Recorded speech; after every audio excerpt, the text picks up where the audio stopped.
جس وقت یہ حملہ ہو رہا تھا پاکستان کے اوپر، تو ان کے جو وزیر خارجہ متقی وہ دہلی میں تھے. یہ سب بات آپ نے اس کی تصاویر بھی دیکھی ہیں ٹیلی ویژن پر، اخباروں میں. تو ہمیں پھر مجبوراً یہ جواب اور بھرپور افواج پاکستان کو جواب دینا پڑا جو ہم نے دیا ہے. اس کے بعد انہوں نے کہا کہ ہم سیز فائر چاہتے ہیں. انہوں نے درخواست کی. کل ہم نے فیصلہ کیا کہ 48 گھنٹے کی جو وقتی یعنی انٹرم سیز فائر ہم کریں گے. 48 گھنٹوں میں اگر وہ جو ہماری جو بالکل جائز شرائط ہیں اس کے اوپر وہ بات چیت کر کے معاملات کو طے کرنا چاہتے ہیں تو ہم اس کے لیے تیار ہیں بالکل. یہ پیغام ان کو کل دے دیا گیا. اب دا بال از ان دیئر کورٹ. اب انہوں نے اگر واقعی وہ سنجیدہ ہیں، واقعی وہ سنسیئر ہیں، تو میں سمجھتا ہوں کہ وہ ان کو پھر اپنی جو سیز فائر کے لیے جو انہوں نے درخواست کی ہے اب وہ بات آگے بڑھائیں. اس میں ہمارے جو دوست ممالک ہیں، خاص طور پہ قطر، وہ اس معاملے میں بڑی سنجیدگی کے ساتھ اور بڑی دل کی گہرائی کے ساتھ وہ اس معاملے کو طے کرانے کے لیے وہ کاوشیں کر رہے ہیں.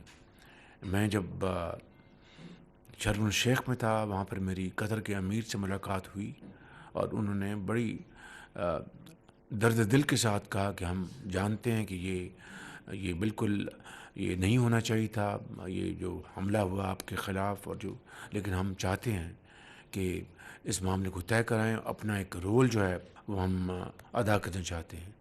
تو یہ میں سمجھتا ہوں کہ لیٹسٹ صورتحال ہے. یہ معاملہ دیر پا بنیادوں پر وہ طے ہو جائے، فتنہ الخوارج کا خاتمہ ہو، نہ کہ ان کی ٹیریٹری ان دہشت گردوں کے استعمال میں آئے. تو یقیناً ہمارے بہادر ہماری افواج نے ان کو منہ توڑ جواب دیا ہے. ایک مرتبہ پھر جو ہمارے سپہ سالار ہیں فیلڈ مارشل سعید عاصم منیر، ان کی لیڈرشپ میں یہ ہم نے ان کو منہ توڑ جواب دیا جو ضروری تھا. کہ میں آپ کو پچھلی کابینہ کی میٹنگ میں بتا چکا ہوں کہ جو جنازے ہم نے پڑھے وہاں پر ان شہیدوں کے جو ورثاء ہیں، ان کے والدین تھے وہاں پر، ان کی بیٹے بیٹیاں وہاں پر موجود تھیں، اور ان کے والد، ان کی والدہ مجھے کہہ رہے تھے کہ وزیر اعظم ہمیں فخر ہے کہ ہمارے بیٹوں نے اس ملک کے لیے قربانی دی ہے، لیکن آپ ان کو جو یہ تشدد کر رہے ہیں اور پاکستان پر حملہ آور ہیں دہشت گرد، ان کا خاتمہ کرنا انتہائی ضروری ہے. اور وہ درد دل سے یہ بات کر رہے تھے. یہ پوری قوم کی آواز تھی. مگر سوال یہ پیدا ہوتا ہے کہ جب پاکستان کے اندر 2018 میں یہ فتنہ الخوارج کہیں یا دہشت گردی کہیں اس کا مکمل خاتمہ ہو چکا تھا، تو پھر کیا وجہ ہے کہ دوبارہ یہ اس فتنے نے سر اٹھایا؟ وہ آپ کو اچھی طرح علم ہے کہ اس وقت کی حکومت نے ہزاروں ان دہشت گردوں کو دوبارہ کھلی چھٹی دی اور ان کو خوش آمدید کہا پاکستان میں. اور یہ بنیادی وجہ ہے کہ اس فتنے نے دوبارہ سر اٹھایا. یہ جو سیز فائر افغانستان حکومت کی یہ درخواست پر وجود میں آئی ہے، یہ ٹھوس شرائط پر یہ لانگ ٹرم سیز فائر ثابت ہو. لیکن اگر یعنی صرف وقت بائی کرنے کے لیے کیا، ٹائم بائی کرنے کے لیے کیا ہے، تو اس کو ہم قبول نہیں کریں گے. شرم الشیخ میں الحمدللہ جو سیز فائر کے اوپر ایگریمنٹ ہو گیا غزہ میں، مگر 74,000 بچے بچیاں، جوان مائیں بہنیں بیٹیاں بزرگ شہید ہوئے.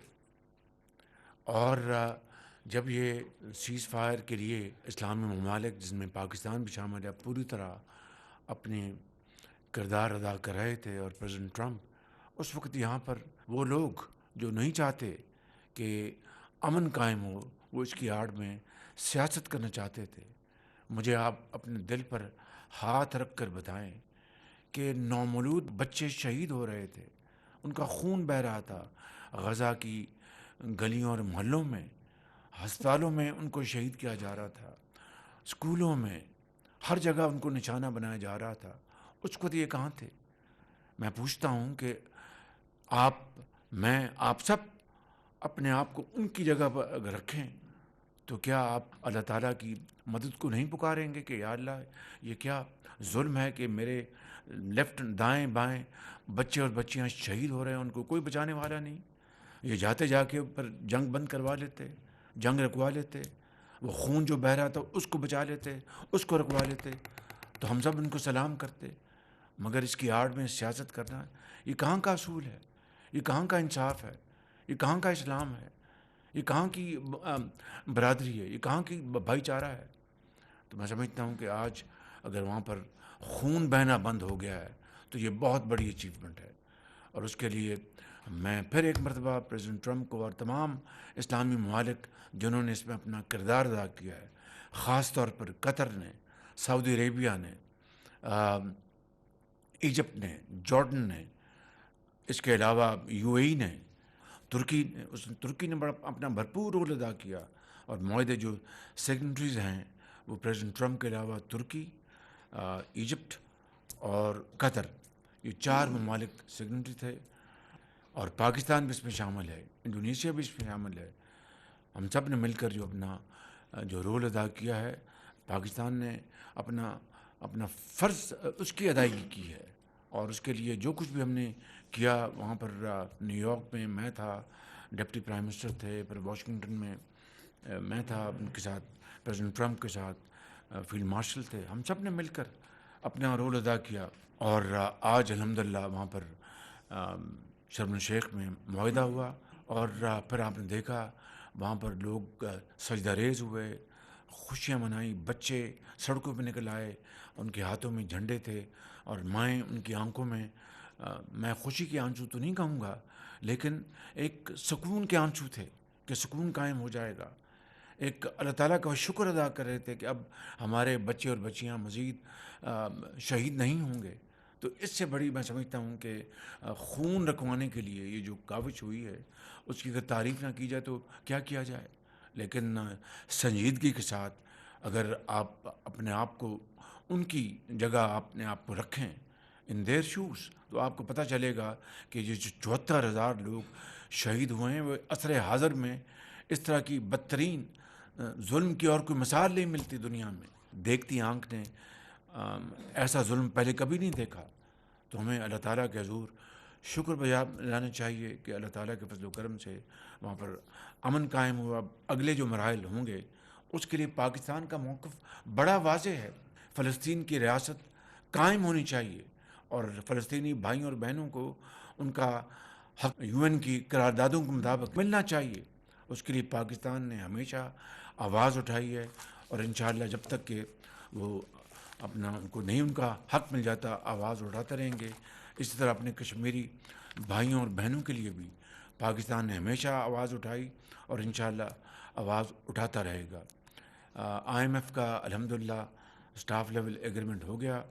میں شکریہ ادا کرنا چاہتا ہوں اپنی ٹیم کا، منسٹر فائنانس کا، سیکرٹری فائنانس کا اور درجہ بدرجہ تمام ہماری منسٹریز جو ہیں جنہوں نے اس کے لیے دن رات کام کیا ہے، کوشش کی ہے، ان کا بھی میں شکریہ ادا کرنا چاہتا ہوں کہ اسٹاف لیول ایگریمنٹ ہو گیا اور اب انشاءاللہ اگلی قسط ملے گی.